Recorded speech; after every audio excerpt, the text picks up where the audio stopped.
ilawan ng sanlibutan na dapat pagningning upang sila'y magabayan. Kadiliman ng kapaligiran, ang munting ilawan ay dapat na mapagmasdan.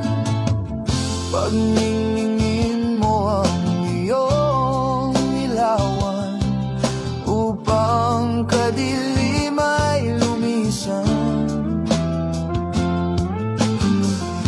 Maging gabay ka ng buong sanlibutan. Akayin mo ang mga taong nasa karimlan. Huwag ka sanang panghinaan at huwag mong hayaan ilawan mo'y maparang munting ilawan sa sanlibutan. Purihin ang pangalan ng Panginoon. Sa mapagpalang gabi at mapayapa sa ating pong lahat. Ang biyaya po ng Diyos ay sumaatin sa pamamagitan po ng live na pagbubulay ng salita ng Panginoon. Sa pagkakataon pong ito ay layunin po natin upang patuloy na paglingkuran ang pangalan ng ating Panginoon. At sa bawat isa po na nariyan upang samahan tayo sa ating pagbubulay, ay gabayan po kayo at tayo ng Panginoon. Naway maging maayos hanggang sa matapos ang signal po natin, sapagkat napakainam po na tayo po ay patuloy na maglingkod, sapagkat yan po ang kalooban ng ating Panginoon. At sa pamamagitan po ng programang ito ay maipabot po sa atin ang salita ng ating Diyos. God bless po sa mga nakantabay.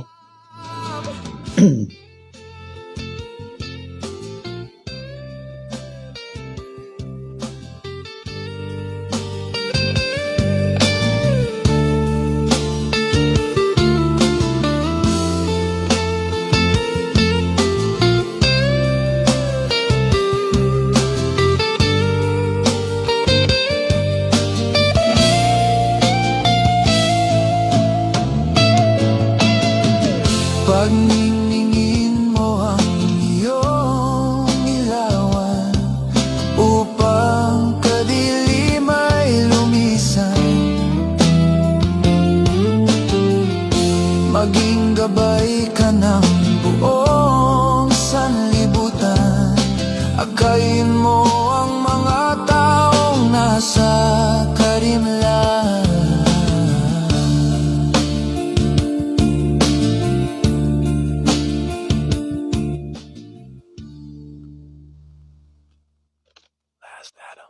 Purihin ang Panginoon.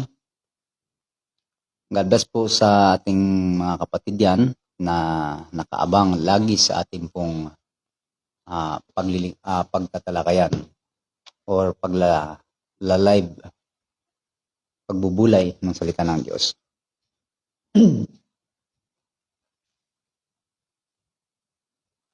Nanay Lusing, God bless. At sabi, ganoon din po kay Ren Aumentado. God bless po. At sabi ng nanay, mapagpalang gabi po mga kapatid na minamahal. God bless po sa bawat isa na nakikinig ng pagbubulay ng banal na salita ng Diyos. Purihin ang Diyos at laging pasalamatan. Amen. God bless po nanay sa inyo pong paabot. Mensahe po para sa ating mga taga-subaybay, mga kapatid na laging nariyan. Masikap na nakikinig o nanonood sa ating live. Alam nyo, mahalaga po na tayo ay maging matatag or mahalaga po ang tayo magpakatibay. Tayo ay, bakit kailangan po na tayo ay magpakatibay? Pagkat isa lang naman po ang dapat na ating gawin para po mapagtagumpayan ang mga bagay, lalo na kung tayo ay may mga kailangang tiisin, batahin o pagtagumpayan.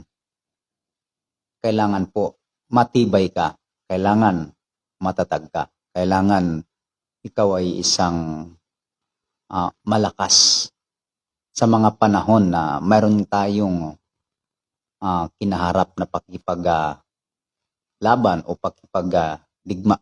O kaya naman, sa mga pagsubok, sa mga tiisin, marami po yan.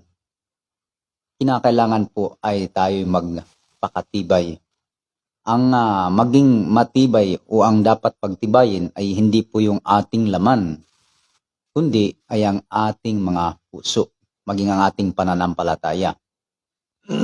At ang magpapatibay po ay hindi po pagkain. Ang pagkain, pinatitibay lamang yan ang ating laman. Pero ang ating pong buhay espiritual, ang magpapatibay naman ay ang salita ng Diyos. Kaya malaga po na tayo po ay makinig ng salita ng Diyos para po tayo maging matibay at hindi tayo kayang gapiin o tayo talunin ng mga tiisin, pagsubok o anumang mga labanan spiritual. Sabi nga sa aklat ng Hebreo sa 13, talata po ay sa 9, huwag nga kayong padala sa mga turong sari-sari at di kilala, sapagkat mabuti na ang puso ay patibayin sa pamamagitan ng biyaya, hindi sa pamamagitan ng mga pagkain na di pinakikinabangan ng mga nag-abala sa kanila. Ito po ay malinaw na utos na tayo magpakatibay o pagtibayin ninyo, pagtibayin natin, sabi rito, ang ating mga puso sa pamamagitan ng biyaya. Sabi rito, huwag nga kayong padala sa mga turong sari-sari at di kilala, sapagkat mabuti na ang puso ay pagtibayin. Mabuti na ang puso ay pagtibayin. Ang dapat po ay ang puso muna, ang dapat maging matibay. Sapagkat tayo po, minsan ay napakadali po nating bumigay sa karamihan po ng mga bagay, lalo ko ang puso ay mahina. Ang puso ay hindi matatag, matibay. Yung pagkatakot sa maraming bagay, pag-alala, pag-aalinlangan, marami po. Sa puso po yan Sa puso. Yun po yung kalagayan po yan ng puso. So kapag ang puso po natin ay hindi matibay, lalo na sa mga panahon na halimbawa ng mga titiis o mga subok, ay pag hindi matibay ang puso, manlulupaypay. Madalas ang nangyari po ay nanglulupaypay ang tao o kaya nanghihina. Yan.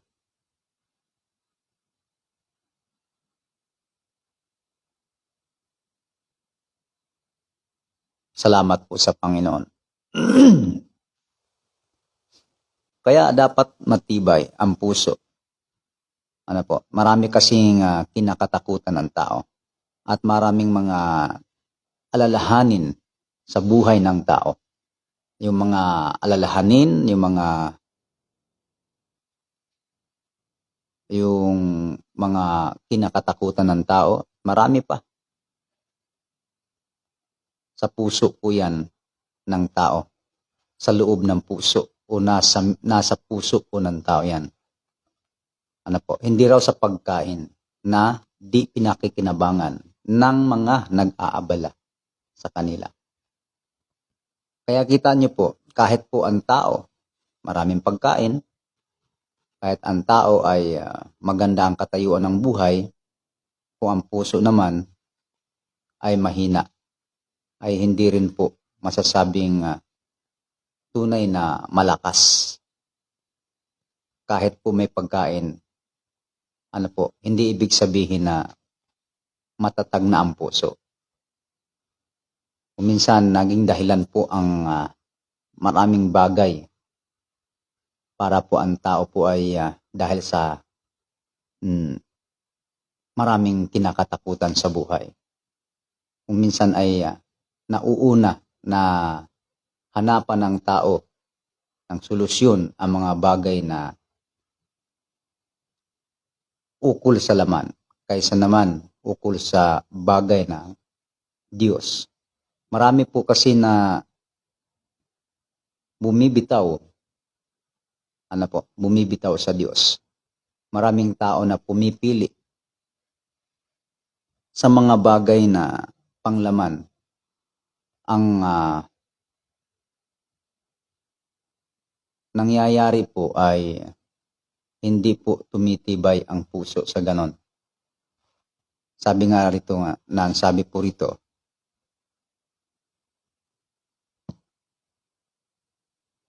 hindi sa pamamagitan ng pagkain na di pinakikinabangan ng mga nag-abala sa kanila.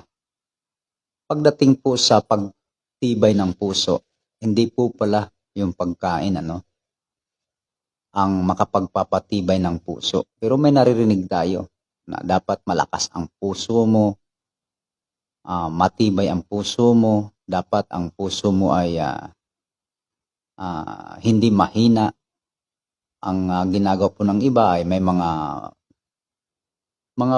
vitamins para doon, para lumakas ang puso. Pero hindi po yung lakas ng puso na tila baga ay hindi ka masyadong, hindi po yung sinasabing kalakasan ng puso yung bang hirap kang huminga, hindi po yun.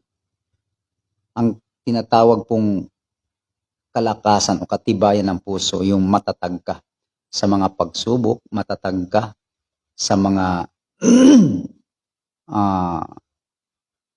bagay na alalahanin sa buhay ng tao. Matibay ang puso mo. Hindi ka basta natatakot or hindi ka basta-basta na parang nagkaroon ng kabalisahan. Matatag, matibay ang puso. So, hindi po pala sa pagkain. Kaya alam na po natin, ang pagpapatibay ng puso ay hindi sa pagkain. Doon tayo titibay. Kaya ang sabi rito, na sa pamamagitan ng biyaya, mabuti na ang puso ay pagtibayin o patibayin sa pamamagitan ng biyaya. Ayan, biyaya. Isipin niyo po, mga kababayan, sabi nga po dito po sa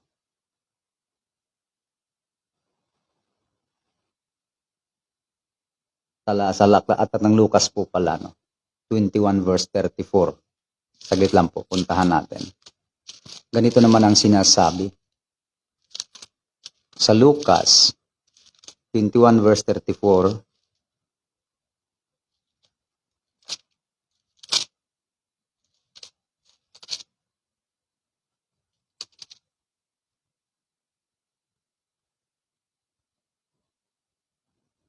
datapot mag-ingat kayo sa inyong sarili. Baka mga lugmok ang inyong mga puso sa katakawan at sa kalasingan at sa mga pagsusumakit ukol sa buhay na ito. At dumating na bigla sa inyo ang araw na yaon na gaya ng silo. Iyon. malugmok yung puso, ano? Pag nalugmok yung puso, ano po ang pwedeng mangyari? Mahirapan ng makaramdam ang tao. Lugmok na yung puso. Kumbaga, naroon na, nandun na lang nakafocus lagi, nakatutok, lugmok na sa mga bagay dito sa sinasabing ikinalulugmok ng puso, verse 34, ano? Sa ang inyong puso sa katakawan, ano po, yung katakawan, at sa kalasingan, at sa mga pagsusumakit, ukol sa buhay na ito. Ayun. Lugmok ang puso, ano? Nalulugmok ang puso. So, pagka ang tao po ay nakafocus na lang, anong isa sa mga palatandaan na lugmok na ang puso ng isang tao kapag hindi na siya, ano po, hindi na niya nagawa pang makalaya, na hindi na niyang magawa pang makaalis doon, hindi niya magawa ng mapagtagumpayan, lugmok na siya. Wala na siyang lakas para labanan yung mga bagay. Totally, alipin ka na.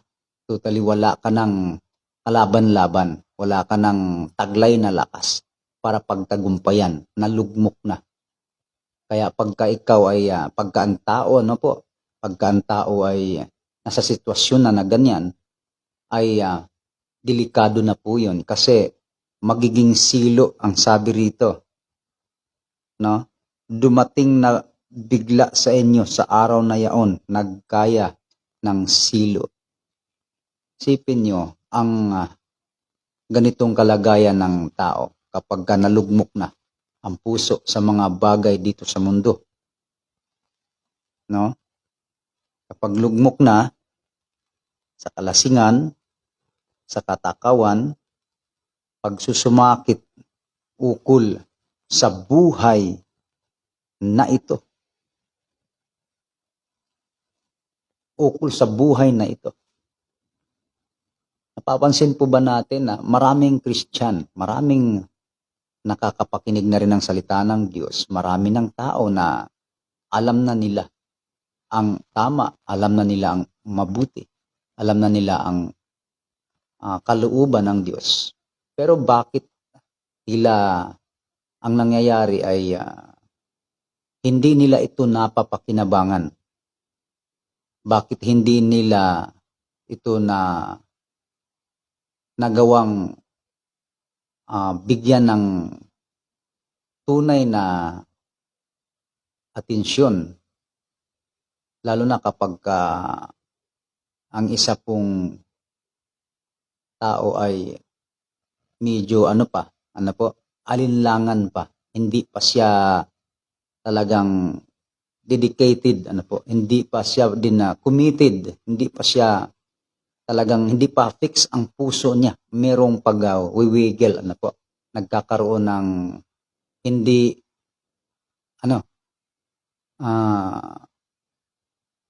pag-iiba.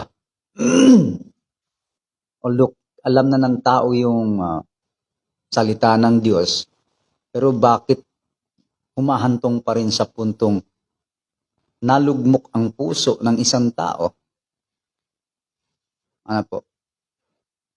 Kasi ito pong puso, dapat magka-connection yon doon sa isip ng tao. Yun po ang dapat, yung isip ng tao, dapat konektado yan sa puso. Hindi po maaaring hiwalay. Iba yung iniisip mo, tapos yung laman ng puso ay iba. Sa aklat ng Marcos, nakalagay doon, sapagkat sa puso, sa loob ng gagaling, lumalabas, doon lumalabas sa puso, sa loob. Yung binabanggit kasi doong loob, puso, ang masamang pag-iisip. Nasa isip din po ng tao yung kaalaman. Nasa isip din po ng tao ang kamalayan. Nasa isip din po ng tao, ang mga bagay na pagkaalam ng tama at mali. Pero mahalaga na ang puso ay meron ding desisyon sa pagpili ng tama, sa pagpili ng mali. Mayroong desisyon talaga ang puso. At kung ano ang madalas nakaimbak o nakaimpok doon sa puso,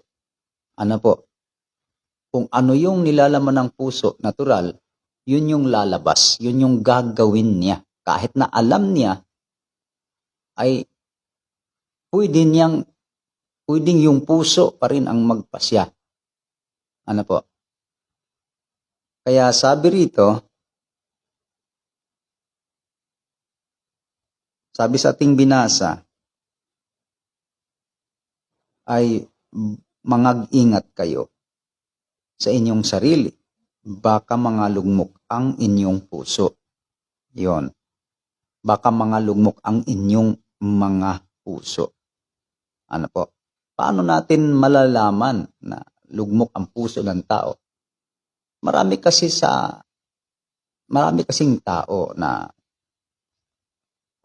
mas naging priority na ang mga bagay na katulad niyan, yung madalas na pipiliin ng tao yung bagay na panglaman, hindi pang espiritual.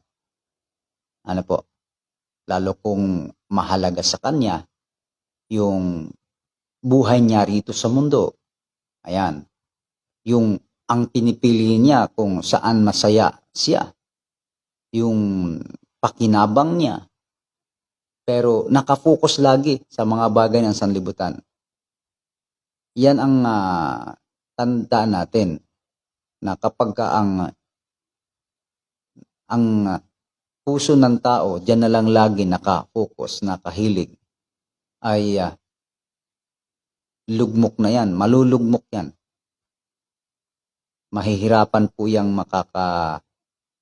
makakapag-pili ng bagay na lalo kung alam natin bagay ng Diyos. Nahihirapan po ang tao. Kita niyo po may mga naglilingkod na sa Diyos. Yung mga naglilingkod na sa Diyos ay bumibitaw dahil sa mga bagay na panglaman. So ano po ang pwedeng mangyari dyan? Uunahin halimbawa ng tao, kapag ang tao po ay focus na yan, halimbawa ay sa trabaho, sa hanap buhay, at bibitiw siya sa paglilingkod. Di ba, yun po ay isang diwa rin na pagkalugmok ng kanyang puso. Hindi po masama ang trabaho, Hindi masama ang trabaho. Ang masama kung magtatrabaho ka na lang nang wala namang panahon sa Diyos. Kasi sinabi nga ng banal na kasulatan, ang tamad, yon. Madalas natin yang nababanggit, ang tamad huwag pakainin. So, maraming trabaho na binabanggit sa Biblia. Pero, kaysa man magnakaw, igawa ang iyong kamay kaysa magnakaw. Ngayon, hindi natin sinasabi na ay magtrabaho na lang ang tao at pipiliin na lang niyang magtrabaho at wala na siyang pakialam sa mga ipinagagawa ng Diyos. Hindi po. Kasi ang trabaho, ang dulot lang kapakinabangan ng isang tao na nagtatrabaho, yung may sahod ka. Tapos yung sahod mo ay pambili mo ng iyong pangangailangan kaysa magnanakaw ka at umasa na lang sa ibang tao. So halimbawa, yung ikinabubuhay mo ay mula sa iyong sikap. Tama rin naman yun. Pero yung magtrabaho ang tao na magtrabaho na lang at hindi na po niya iintindihin yung pagganap ng kalooban ng Diyos. Yun po ang sinasabi nating mali. ang tawag diyan, pagsusumakit sa buhay na ito.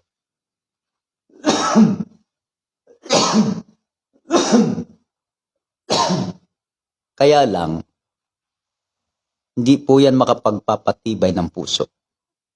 Hindi makapagpapatibay ng puso ang pagkain.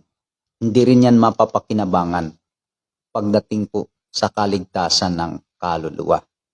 Although ang inaililigtas lang po ng pagkain at napapanatili ay yung katawan, yung physical. Yun po ang pakinabang doon eh. Pero pagdating po sa kaligtasan, pagdating po sa spiritual na kalagayan, walang pakinabang ang salaman. Ano po?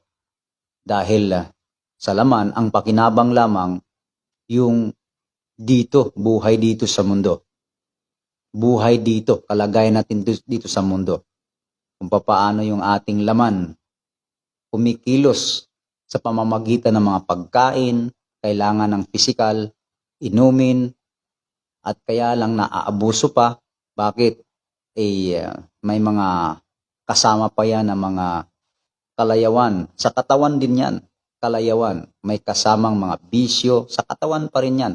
Pero alam niyo po ba, pwede rin po yan, naging apektado po ang spiritual na buhay.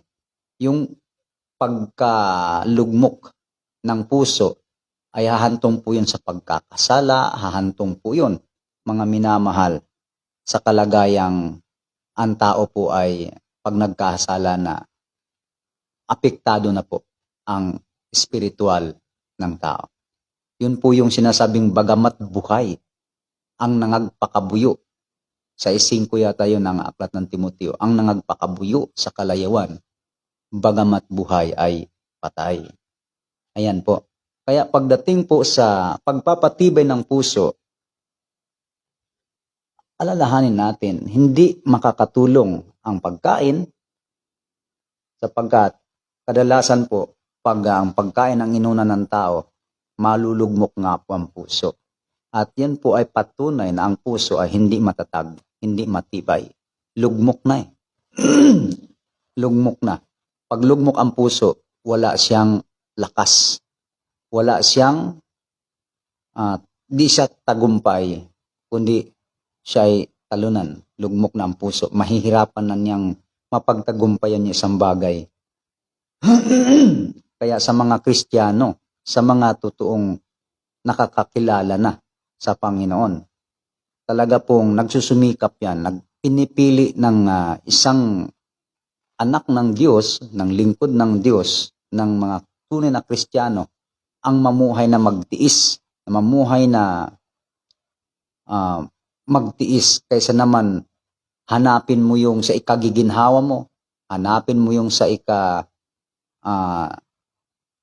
alwan ng iyong buhay dito sa mundo, pero ang kapalit naman noon ay wala kang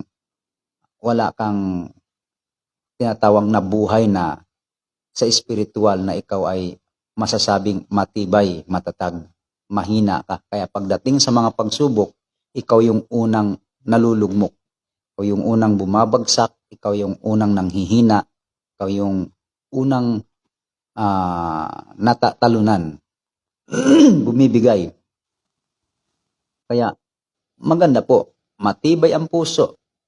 At kung ang katawan natin may sakit, kung matibay ang puso, hindi rin ibig sabihin na ikaw ay mahina. Physical lang yon. Pero ang lakas kasi kailangan mauna mo na yung loob. Ano po? Yung inner, ano po? Yun ang dapat na nauuna, na lumakas. Kasi pag lumakas yun, lalo ang ating puso, kaya pansin nyo, ang isang taong matatag ang puso, hindi siya basta-bastang natatakot, na titinag or basta-bastang masasabi nating madali siyang mawawala, madali siyang manghina o madali siyang makukuha o matatakot, ang bang tawag doon. Kaya kailangan talagang puso matibay. So, paano po? Sa anong paraan tayo maging matatag ang puso? pagtibayin nga niyo ang inyong mga puso sa pamamagitan ng biyaya. Ayon, biyaya. Biyaya ng Diyos. Hindi sa pamamagitan ng sarili nating paraan. Biyaya. Yung tayo po ay yung tayo po ay may kapayapaan, yung meron kang tinitiwalaan na alam mo na sa panahon ng mayroon tayong kagipitan, may Diyos na tayo maaasahan, meron tayong Diyos na pwedeng lapitan, tawagan. Hindi yung dapat ganun, ano? Hindi yung lagi kang alala, ginawa mo na lahat, ginawa mo ng lahat para sa tingin mo ay yun ang solusyon, pero hindi pa rin nasusolusyonan. Kumbaga, lito na ang isip mo, lito na ang puso mo, hindi mo na alam yung gagawin mo. Bakit? Hindi matibay ang puso eh. Pero pag si Lord ang nagpapatibay ng puso natin, makikita natin yung payapa, makikita natin yung ikaw ay hindi man basta-bastang ano po, yung tulad ng pahapay-hapay ka. Matatag ang puso mo. Nananatili kang nakatindig kahit pa may mga dumarating na mga pagsubok. Ang anak ng Diyos, ang mga anak ng Diyos, yan po ay hindi nawawala ang pagtitiis, pagsubok. Diyan nga po tayo tinawag. Pag wag tayong iisip na kapag ikaw ay naging anak ng Diyos, wala ka nang tiisin. Pero ang kahalagahan doon, matatag ka. May tiisin ka pero pinatatatag ka ng Panginoon. Pag wala ka sa Panginoon, yung mga problema sa buhay hindi mapagtagumpayan. Kaya nga maraming tao nakikita na nagpapakamatay dahil bigat na hindi nila kakayanin. Hindi nila kaya kasi sinasarili nila, hindi nila ibinibigay sa Diyos. 'Di ba? Kaya nga ang sabi din ay cast all your cares upon Him. Ano po? Ibato mo. Ano, ibato? Ibigay mo o ibato sa Diyos. Hindi mo kakayanin. Pag iasa mo sa Panginoon, ay makikita mo yung kagaanan. Dahil, siyempre, yung Diyos na nagpapatibay sa iyo, tunay yun na malakas. Hindi tulad ng kalakasang taglay natin, na yung lakas natin limitado. Pero kung ang Diyos ang magpapalakas sa iyo, tunay na ikaw ay malakas at talagang matibay. At kapag ang Diyos, ang biyaya ng Diyos ang magpapatibay ng puso mo, ay hindi ka basta-bastang natitinag o natatakot man sa mga bagay na sa maraming bagay. Tulad ngayon, taas na ang presyo ng gasolina, ng krudo. Maraming mga taong natataranta. May mga taong natatakot, may mga taong nalulumbay, paano na ang buhay, paano na ang kanilang hanap buhay. Ganyan po kadalasan. Bakit? Kasi hindi matibay ang puso. Una, paano titibay ang puso kung yun mismong magpapatibay ng puso ay wala? Kailangan po naroroon. Sino yung magpapatibay ng puso? Di ba ang Diyos? So kailangan natin ang Diyos. Paano katitibay kung sa kabila ng mayroon kang mga kinaharap na mga problema, ay lalayuan mo yung magpapatibay, ay talagang lalo kang manghihina o manglulupaypay. Katulad ng iba, sa halip na ay lalong pang lumapit sa Panginoon, ang ginawa po ng iba ay umasa na lang sa mga bagay ng sanglibutan at ipinagkakatiwala na lang nila ang kanilang kinabukasan doon sa kanila pong sariling kakayahan. Parang naiisip nila na yung kakayahan nila, yun ang mag-aahon sa kahirapan. Yung kakayanan ng tao, yun ang mag-aalis ng kanila pong hirap sa buhay. Pero hindi po nalalaman ng tao na hindi po ibig sabihin na dahil ang tao magaling sa mga ganong kaparaanan ay makakaahon nga siya. Hindi po. Hindi po ganon.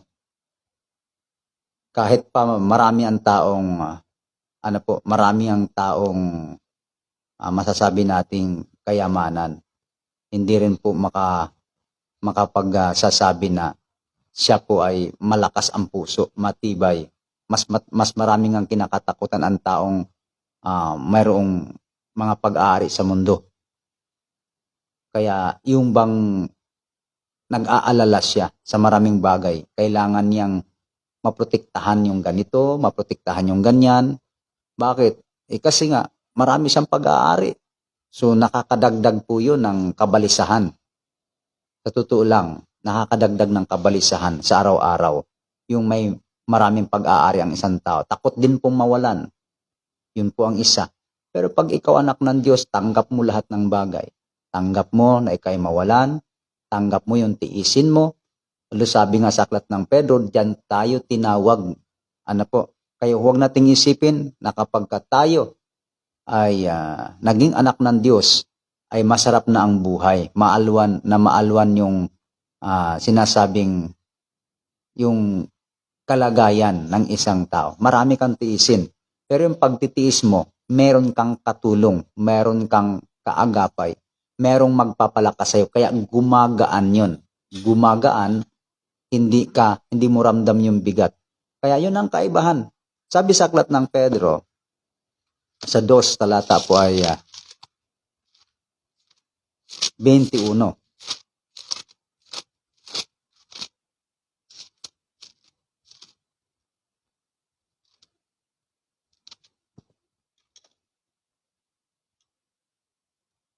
Sapagkat sa ganitong bagay, kayo'y tinawag, sapagkat si Kristo man ay nagbata dahil sa inyo, na kayo'y iniwanan ng halimbawa upang kayo'y magsisunod sa mga hakbang niya.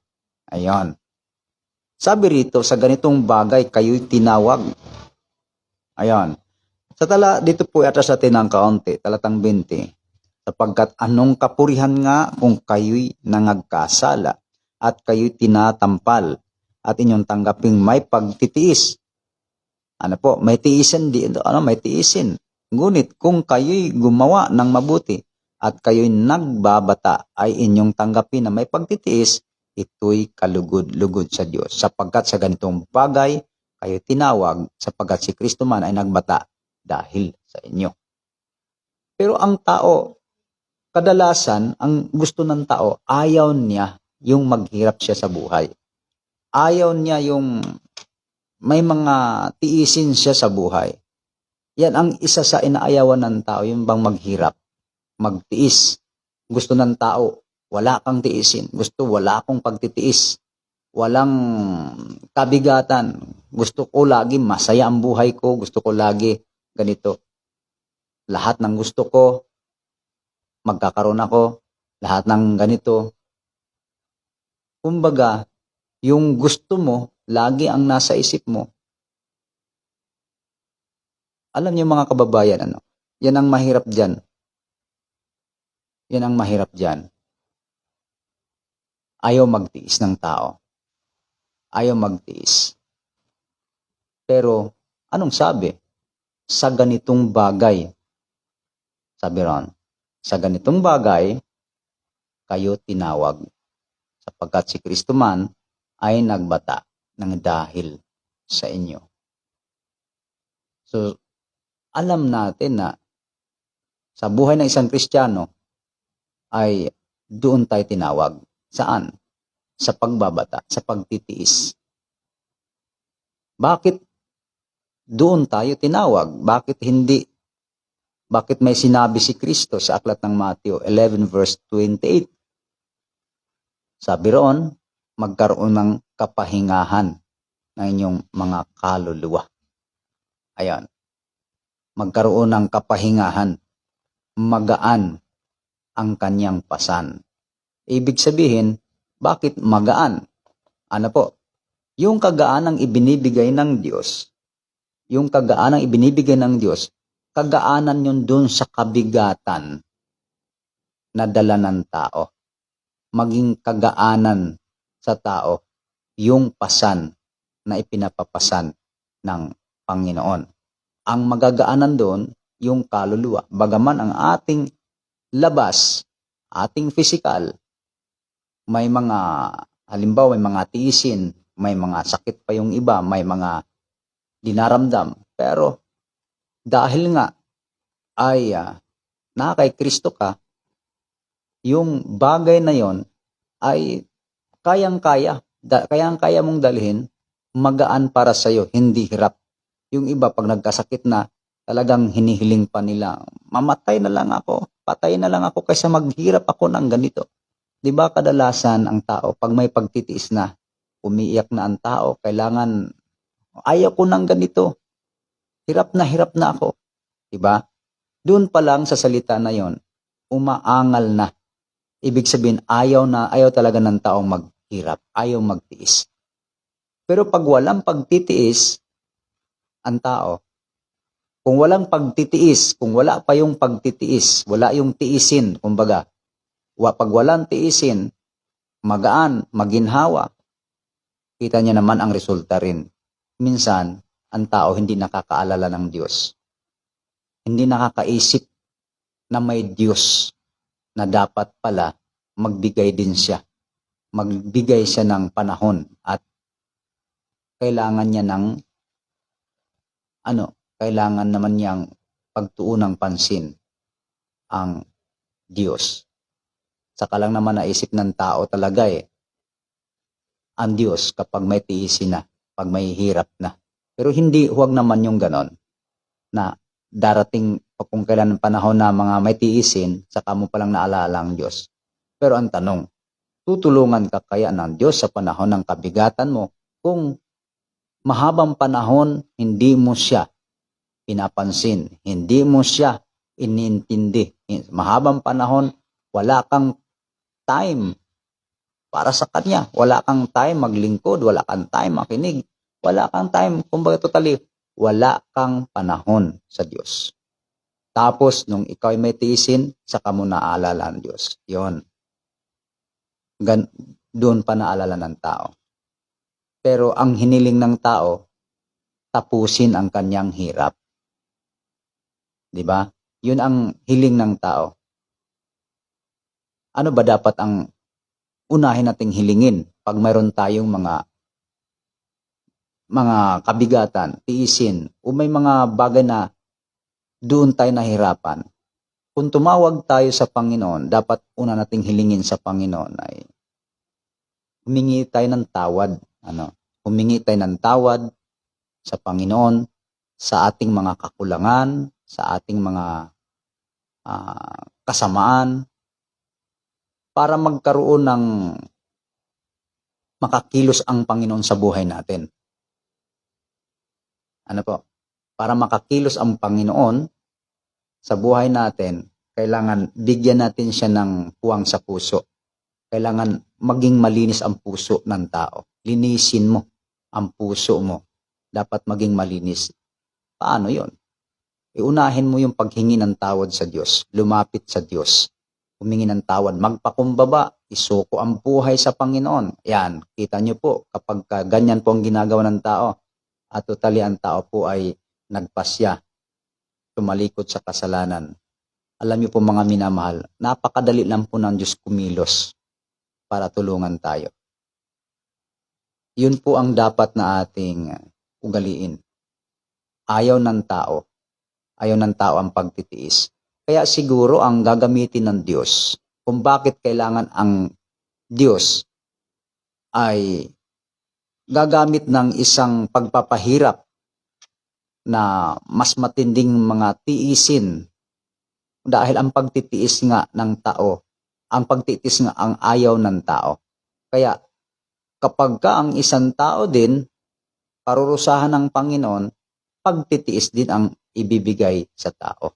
Halimbawa, kita niyo naman ang hatol ng Diyos sa mga hindi naglilingkod sa Kanya, pagtitiis din.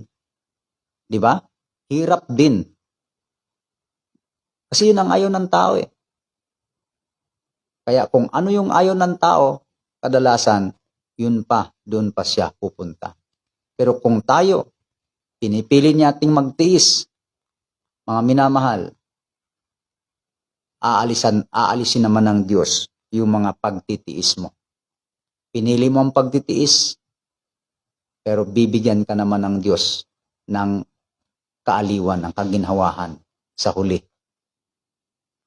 Kaya kita niya po, ang kabaligtaran talaga ng pagtitiis, ng kabigatan, ng mga bagay na, kumbaga, mga pagtitiis ay kaginhawahan. Yun po talaga ang kabaligtaran doon. Kaya anong gusto natin, mga minamahal? Piliin natin, ayaw nating magtiis. Piliin mo na yung gusto mo sa buhay, ayaw mo magtiis, kahit na tanggap mo na mawalay ka sa Panginoon, tanggap mo na malayo ka sa Diyos, basta huwag lang ka mawalan ng pagkain, huwag ka lang mawalan ng hanap buhay, huwag ka lang mawalan ng trabaho, pero hindi mo tanggap, pero yung ibig nating sabihin, tanggap mong malayo sa Diyos, pero hindi mo tanggap na mawalan ka ng hanap buhay. Tanggap mo na ikaw ay hindi maglingkod sa Diyos. Huwag ka lang maalis sa trabaho. Yon. Hindi baling tanggap mo na ikaw ay tanggap mo na yung para sa Panginoon, yun yung hindi mo mabigyan ng kahalagahan. Pero hindi mo tanggap yung sarili mo na hindi mo papahalagahan. Marami nga dyan, mahalaga sa kanilang mga anak, ang sariling buhay, kadalasan sa pagmamahal ng mga anak, pamilya, ng sariling buhay. Ang Diyos naman, ang hindi niya ngayon naaasikaso, hindi naiintindi. So malungkot isipin kapag ganyan, lalo kung Kristiyano ka. Lalo kung Kristiyano ang isang tao. Tapos alam na niya yung kalooban ng Diyos. Dito po sa aklat ng Santiago 5 verse 8, sabi rito,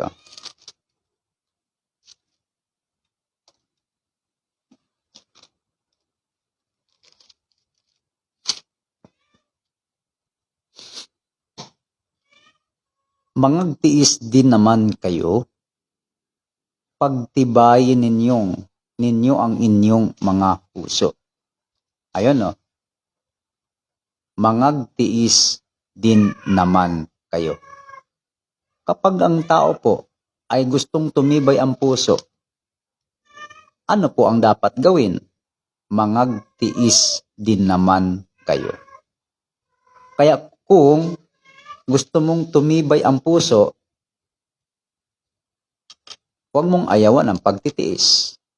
Ayun. Bakit? Dahil ang pagtitiis, yun yung magpapatibay ng puso.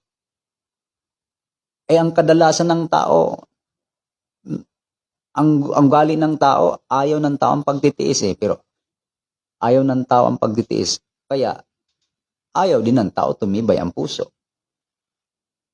Dahil ang pagkakaroon ng matibay na puso ay yung handa kang magtiis. Yon. Yung handa kang magtiis. Tiisin mo lang yung init ng araw. Halimbawa, literal, tiisin mo lang yung init ng araw. Pag nasanay ka na, hindi mo na ramdam, hindi mo na masyadong iniinda ang init ng araw dahil sanay ka na sa init ng araw. Pero yung iwas ng iwas sa init ng araw, ano po ang pwedeng mangyari? Pag ikaw ay nainitan, ramdam na ramdam mo ang init dahil madalas mong iwasan ang init. Ganon din sa pagtitiis. Ayaw ng tao ang pagtitiis, kaya hindi tumitibay ang puso. Ano ang gagawin? di dapat gustuhin mo na magtiis. Kung gusto rin natin, tumibay ang ating mga puso. Nananatiling hindi matatag ang puso ng tao hanggat inaayawan yung magpapatibay sa puso ng tao. Amen? Yung lagi tayong umaayaw. Halimbawa sa sakit. Ako nabibless nga ako kay Lord, Grabe mga ginagawa ni Lord. Dahil yung nararamdaman natin, inuubo tayo. Minsan mayroon pa tayong sintak sa tagiliran na hirap huminga, na yung parang yung masakit pag huminga.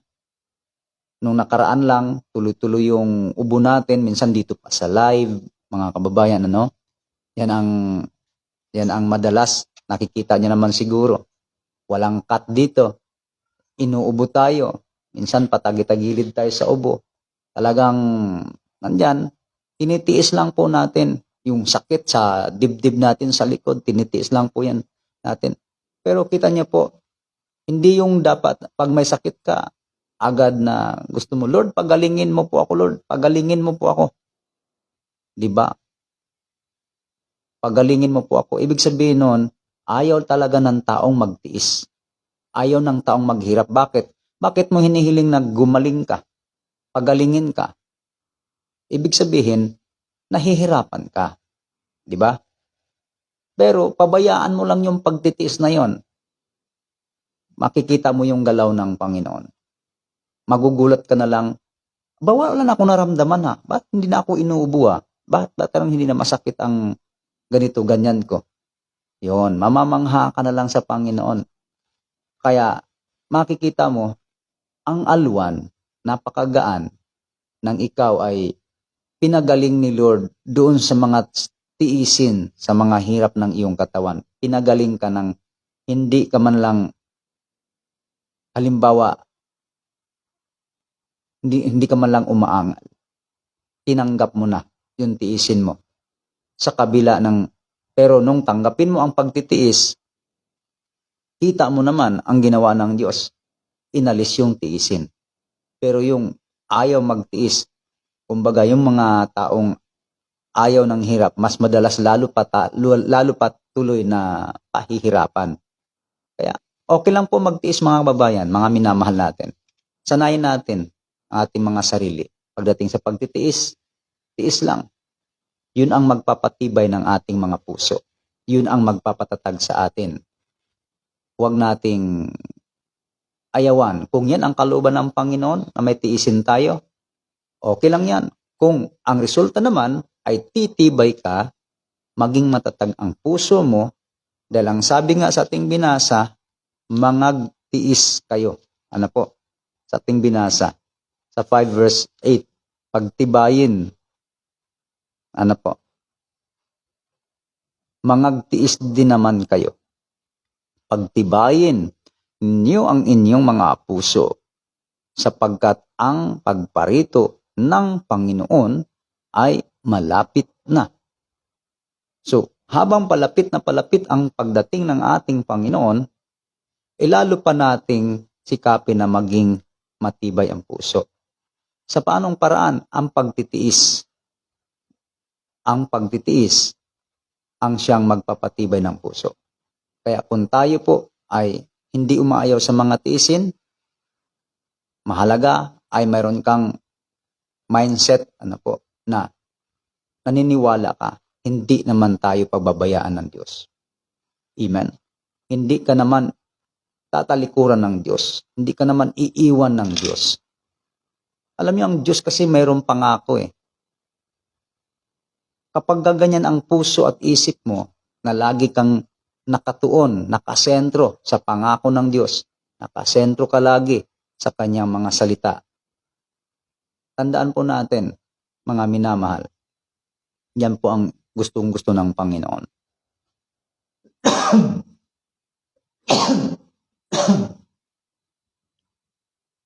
Ano po? Hindi mo man hilingin sa Diyos naalisin ang pagtitiis, siya na mismo ang mag-aalis ng iyong hirap. Siya na mismo ang magtatanggal ng iyong mga tiisin. Magugulat ka na lang dahil ang Diyos mismo ang kikilos para sa iyo. Ganyan kabuti ang Panginoon. Ganyan po siya.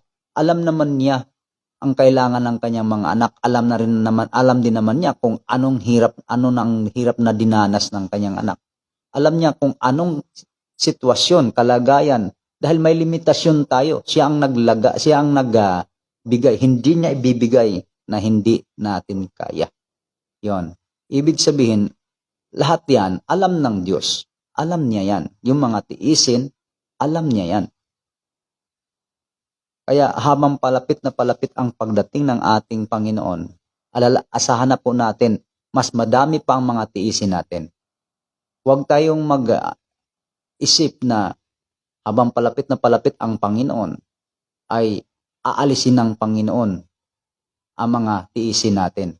Hindi po, kasi tayo susubukin talaga tayo ng Diyos. Umaasa po tayo sa Panginoon na sa mga panahon na yon, sa mga araw na yon, ay matibay ka na. Kaya ngayon pa lang, kita nyo naman, hinuhubog tayo ng Diyos. Hinuhubog tayo ng hinuhubog. Kaya may mga lingkod ang Diyos, may mga mangangaral ang Diyos, may nagpapatibay sa iyo, may nagpapalakas sa iyo, may naghihimok sa iyo. Ano po? Alang-alang sa panatili natin hanggang sa pagdating ng ating Panginoong Hesukristo. Kung may pagtitiis tayo, ay asahan mo ang Panginoon. Lagi mong pagkatiwala sa Diyos yung mga tiisin. Dahil yun ang gusto ng Diyos. Natutuwa ang Diyos pag ganyan ang ugali ng tao. Bigay mo lang sa Panginoon yan. Gawin mo lang na iasa mo lagi sa Panginoon kasi yun ang gusto ng Diyos maipakita yung kanyang kakayanan. Para kasing walang tiwala ang tao pagka hindi mo ibinibigay sa Diyos. Parang wala kang tiwala sa Diyos. Iisipin, kung ikaw halimbawa Diyos, alam mo na yung kakayanan mo ay walang limit. Tapos yung tao, para bagang nagdududa pa sa kakayanan mo, sinong matutuwa? Para bagang minamaliit mo yung kakayanan ng Diyos kapag ka hindi mo sa Diyos iniaasa. Parang sa tingin mo, mayroon ka pa bang ibang aasahan, ibang tao? Sinong tutulong sa'yo? Mayroon ka pa bang taong pagkakatiwalaan? Parang naniniwala ka na mas kaya kang iligtas ng magagawa ng tao kaysa magagawa ng Diyos. Ganyan po ang tao Ganyan po ang tao. Kaya nga ang tao, gumagawa ng sariling hakbang, gumagawa ng kanyang pamamaraan. Mag-abroad kaya ako? Ano kaya kung ganito, ganyan?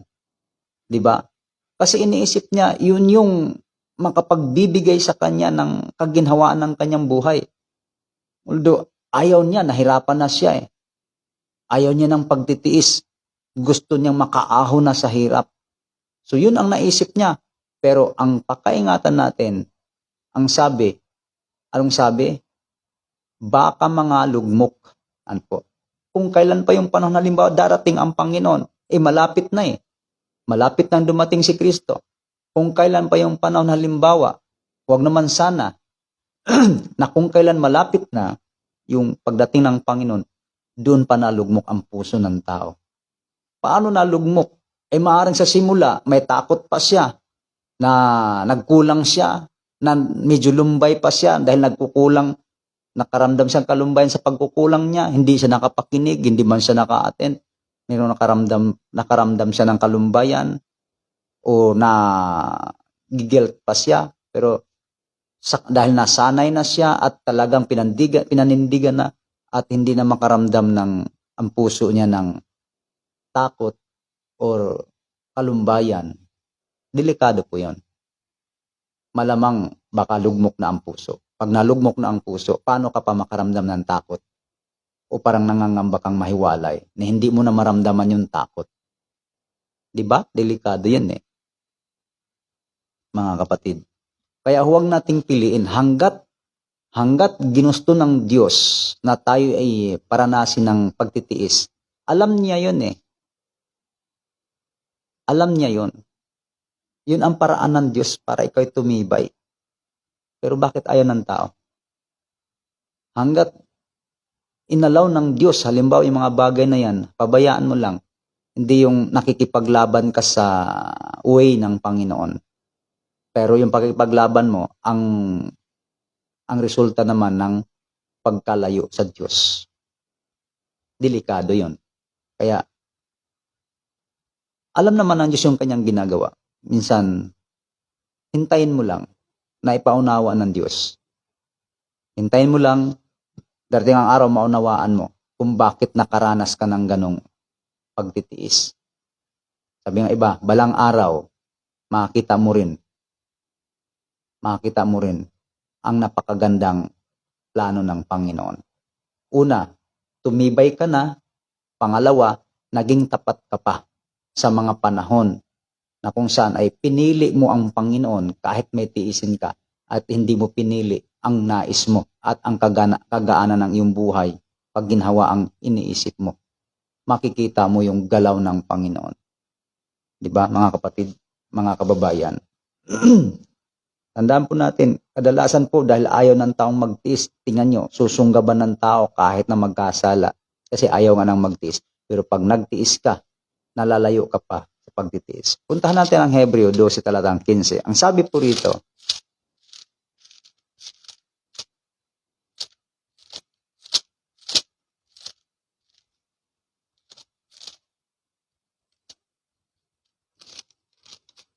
ito babasahin po natin. Napakaingatan na baka ang sino may di makaabot sa biyaya ng Diyos. O, tignan nyo ha. Pakaingatan daw ang sabi, baka ang sino may di makaabot sa biyaya ng Diyos. Baka kayo'y bagabagin ng anumang ugat ng kapaitan na sumisibol at dahil dito'y mahawa ang marami. Yun ang danger doon, delikado. Yung sabi rito'y pakaingatan na baka sino may di makaabot sa biyaya ng Diyos. Ano po? Hindi mo narating yung kalagayan na ikaw, mga minamahal. Ang sabi rito, yung kalagayan na sa 15, baka kayo bagabagi ng anumang ugat ng kapaitan na sumisibol at dahil dito'y mahawa ang marami. Baka magkaroon ng sino mang mapakiapid o mapaglapastangan gaya ni Esau na sa isang pinggang pagkain ay ipinagbili ang kanyang sariling pagkapanganay. Sapagkat nalalaman nyo na bagamat pagkatapos ay ninanasa niyang magmana. Ito yung masakit dito. Ano po? Nasain mo mang magmana. Parang tayo. Iniisip natin. Yun ang ating asang-asa tayo. Langit ang punta ko nito pag ako'y namatay.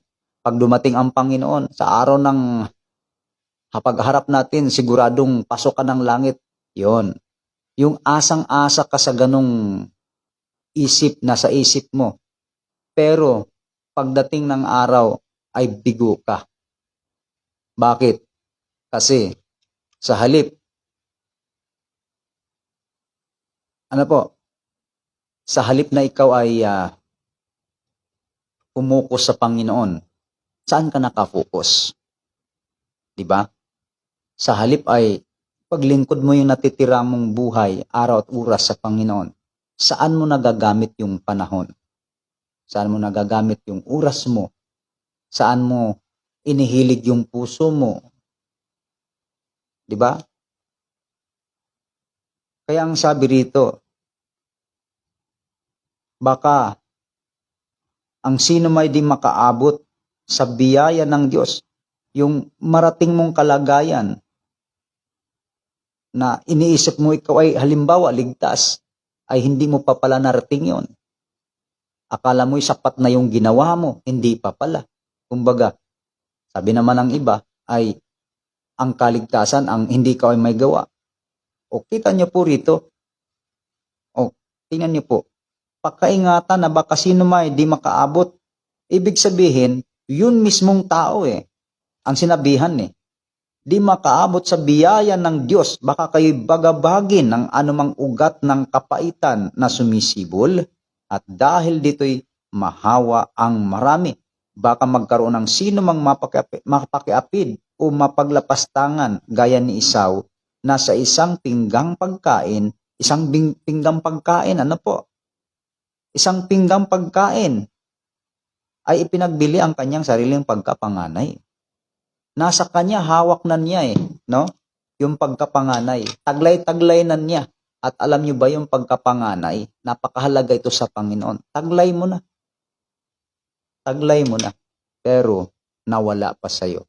Kumbaga, yung kaligtasan na inaasam-asam mo, halimbawa, nandoon ka na yung puntong ikaw ay pinatawad na ng Diyos. Meron ka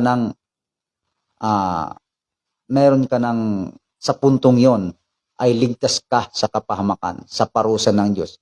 Pero ang malungkot, nawala pa.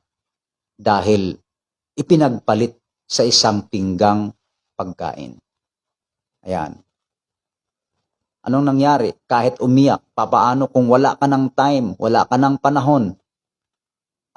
Huli na ang lahat kung kailan mo na pag-isip-isip na sayang, gusto mong makuha, gusto mong maangkin, pero deklarado na. Ikaw ay hindi kasama sa mga pinagkalooban ng may buhay na walang hanggan. Malungkot yun. Kaya pinaalalahanan tayo lagi, malungkot yun. Diba? Anong gagawin mo? Iiyak ka talaga. Tulad ni Esau, iiyak ka. Anong gagawin mo sa panahon na yun? Alam mo kumatuwa ka. Dahil inaasahan mo na ikaw ay makasama sa mga taong pagkalooban ng buhay na walang hanggan. Pero anong ginawa? Ipinagpalit ni Esau ng isang pinggang pagkain ang kanyang pagkapanganay. Tapos nung huli, pinipilit niyang lumuha. Pero wala nang pagkakataon. Bakit? Huli na. Naideklara na. Ganon din po ang dapat at ingatan pagdating ng Panginoon. Sana tayong lahat masumpungan na tayo'y nasa biyaya ng Panginoon. Mahirap po yung time na tayo ay mahina. Nandito tayo, lugmok ang puso. Nasa sanlibutan tayo nandito tayo sa sanlibutan. Pero maraming mga Christian sa panahon ngayon na iniisip nilang sila ay kasama sa mga biyayaan ng Panginoon ng buhay na walang hanggan dahil sa naglilingkod sila. Pero yung buhay worldly, paano yan mga kapatid? Paano yan mga kababayan? Worldly ang pamumuhay mo. Hindi po ganon. Dapat ang pamumuhay natin hindi makasanlibutan. Dahil ang sanlibutan ay malapit ng lumipas. Kaya huwag tayong umayon sa takbo, huwag tayong umayon sa agos ng mundong ito. Dahil ang mundong ito ay hindi nagtuturo sa atin sa buhay ng may kabanalan. Lahat. Ang agos ng mundong ito, ang takbo ng mundong ito, tungo sa kapahamakan. Tayo po ay maging matibay ang puso. Tandaan natin, habang palapit ang Panginoon, kailangan ingatan natin ang ating mga puso. God bless po kay Sister Christine Ann. God bless. Nanay Lusing. Amen. Sabi niya. Norma Madela. Adilang. Palasis. God bless po Sister Norma at kay Sister Jenny. Mga kapatid, salamat po sa Panginoon sa kalakasan at buhay ng bawat isa sa atin. At sa kalakasan, spiritual man o physical. Sa kagalingan din, salamat sa Panginoon, pagtugon sa ating mga panalangin. Sa inyo pong lahat na nakikinig, harinaway pinagpala kayo sa salitang inyong napakinggan at huwag po nating sayangin ang mga pagkakataon na mayroon tayo. Yun po ang ating paalala. Habang may oras, may araw, may panahon, huwag nating sayangin sa mga bagay na walang kabuluhan. Gawin po natin yung mga bagay na tama. Gawin natin kung ano yung mabuti, kalugod-lugod sa Panginoon. God bless sa inyong lahat. Ingatan at tulungan tayo ng Diyos na magawang kanyang banal na kalooban. God bless po sa ating lahat.